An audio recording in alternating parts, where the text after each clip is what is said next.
64분이 참석했는데 62분이 후보 교체 권한을 비대위에 넘기는데 찬성을 했어요. 네네. 그나마 한덕수 전 총리가 낫지 않냐 라고 판단했던 것 같은데, 정치는 한치 앞을 모르겠더라고요. 그래서 정치가 생물이라고 하는 것이 우리 김문수 후보께서 노동운동 할 때도 아무 욕심이 없이 정말 노동자와 사회적 약자를 위해서 정말 헌신하셨더라고요. 고문을 당하면서 죽음 직전까지 갔는데도 결코 입을 열지 않아서 그 덕분에 심상정 전 의원이 보호가 됐다고. 5.18인가요? 거기 국가유공자들에 대해서 보상이 나왔지 않습니까? 10억이 나왔는데 안 받으셨다고 하더라고요. 지금 현재 가진 재산이라고는 봉천동에 있는 아파트 한 채라고 합니다. 근데 이분이 이제 겸손하고 이러다 보니까 이 홍보에 대해서 그렇게 신경을 안 쓰셨던 것 같아요. 뭐 지금 GTX 이 부분이 사실 그렇죠. 그분 시절에 아이디어를 해가지고 실행이 돼서 지금 그 열매가 지금 열린 거 아닙니까? 전과 관계라든가 또 가족 관계라든가 그 사모님도 굉장히 소박하고 노동운동하다 만나셨고요. 뭐 전혀 문제 일으킨 적이 없고.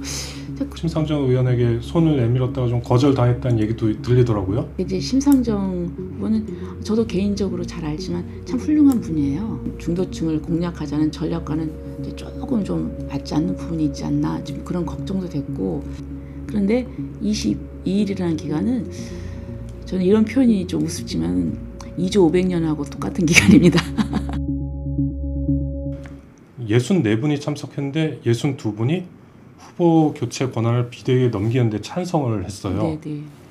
62명이나 되는 분들이 찬성한 이유는 무엇이라고 보세요? 이제 다 지나간 대부분이죠. 일이어서 뭐 거의 100%가. 그때만 해도 단일화 협상을 하고 있었을 때입니다.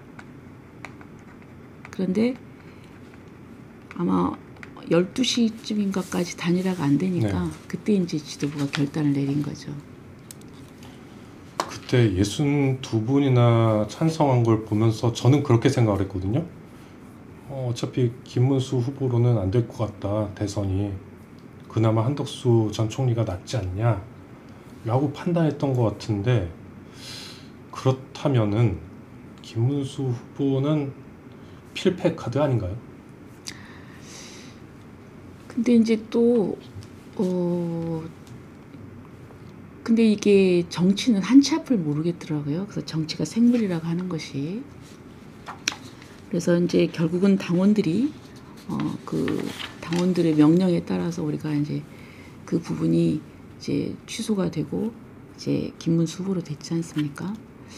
근데 이제 저희들이 다시 이제 그러면 김문수 후보는 우리 당의 후보다 그러면서 다시 저희들이 이제 시작을 했는데, 의외로 저희들이 그동안 그 김문수 후보에 대해서 몰랐던 부분을 많이 이제 더 정확하게 이제 알게 됐죠. 근데 김문수 후보가 너무 처음에 너무 이렇게 겸손한 행보를 해와서 그런지 자신이 경기도지사 시절에 어떤 일을 했는지 이런 부분이 잘 알려져 있지를 않았어요. 그리고 이제 지금 노동부 장관 그리고 그 이전에 노사경의 그 위원장 할 때 그 언론의 그 비판적인 그런 시각으로 봤던 그런 이미지만 있었는데, 이제 자세히 보니까 우리 김문수 후보께서 노동운동 할 때도 아무 욕심이 없이 정말 노동자와 사회적 약자를 위해서 정말 헌신하셨더라고요. 그리고 또 그 고문을 당하면서 죽음 직전까지 갔는데도 결코 입을 열지 않아서 그 덕분에 심상정 전 의원이 보호가 됐다고 그런 얘기가 있더라고요. 굉장히 감동적인 얘기더라고요. 그리고 또 그 5.18인가요? 거기 국가유공자들에 대해서 보상이 나왔지 않습니까? 10억이 나왔는데 안 받으셨다고 하더라고요. 몰랐어요. 근데 그 안 받은 분들이 김근태, 그 장기표 두 분 이제 돌아가셨죠. 근데 유일하게 3분이라고 하더라고요. 근데 김문수 후보가 그걸 안 받았는데, 안 받은 이유가 내가 국회의원 3번 하고 도지사 2번까지 했는데 내가 세금을 축낼 이유가 있겠느냐 그러셔서 안 받으셨다고 하고, 지금 현재 가진 재산이라고는 봉천동에 있는 아파트 한 채라고 합니다. 그런 부분이 굉장히 그 청렴하시고 근데 이제 대부분 그런 분들이 과연 그러면은 어떤 행정이나 이런 데 있어서 문제 해결 능력이 있느냐, 유능하냐 그런 퀘스천이 있잖아요. 네. 근데 이분은 경기도지사 시절에 엄청나게 많은 일을 하셨더라고요. 그래서 깜짝 놀랐어요. 근데 이분이 이제 겸손하고 이러다 보니까 이 홍보에 대해서 그렇게 신경을 안 쓰셨던 것 같아요. 뭐 지금 GTX 네. 이 부분이 사실 그렇죠. 그분 시절에 아이디어를 내가지고 실행이 돼서 지금 그 열매가 지금 열린 거 아닙니까? 그래서 지금 GTX를 이용하신 분들은 그 편리성에 대해서 너무너무 감탄하고 있어요. 그러니까 이게 수도권의 교통 지역을 해결한 거죠. 더군다나 또 그 당시 이명박 시장하고 같이 연대를 해서 수도권 환승 부분에 있어서 요금 할인이라거나 그래서 서민들의 지갑을 지켜준 거예요. 예. 그리고 또 지금 경제 부분에 있어서 평택의 삼성 그 전자 유치 네. 대규모 캠퍼스입니다. 그 다음에 또 파주의 LG 디스플레이 뭐 등등 해서 공약 이행률이 90%라고 그러더라고요. 그래서 그렇다고 하면은 이분은 정직하고 청렴하고 있고 유능하기까지 하다.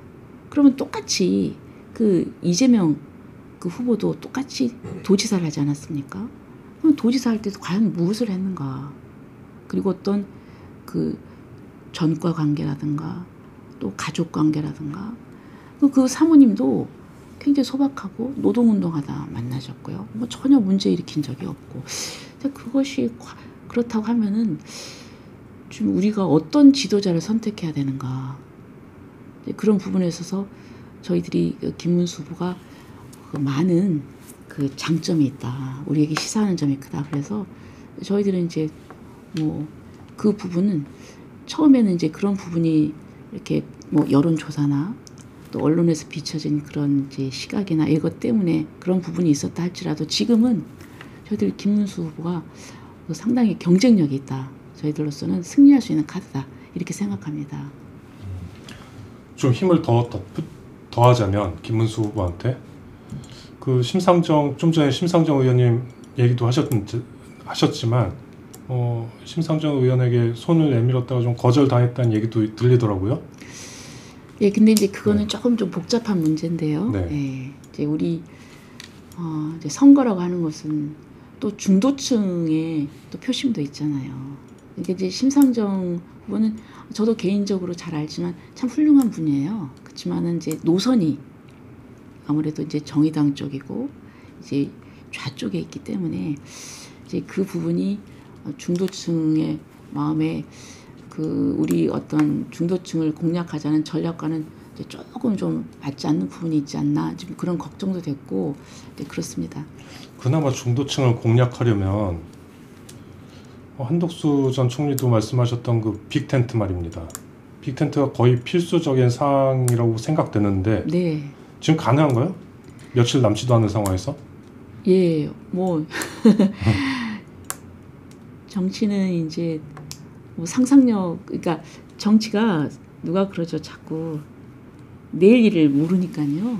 어떻게 또 상황 변화가 될지 모르니까 물론 이제 어찌 보면 좀 짧은 기간이죠. 이 22일 네. 이제 벌써 어제 하루가 갔으니까 네. 이제 21일 남았지 네. 않습니까? 그런데 제가 경험한 바는 이 국회의원 선거 13일인데요. 그것도 굉장히 긴 기간입니다. 어떻게 보면은. 그런데 22일이라는 기간은 저는 이런 표현이 좀 우습지만 2조 500년하고 똑같은 기간입니다. 그만큼 예, 할 수 있는 것들이 굉장히 많다. 많은 변수가 등장할 수 있고 네. 예, 많은 사건이 있을 수 있고 요동칠 겁니다. 네. 그 대선 좀 궁금한 게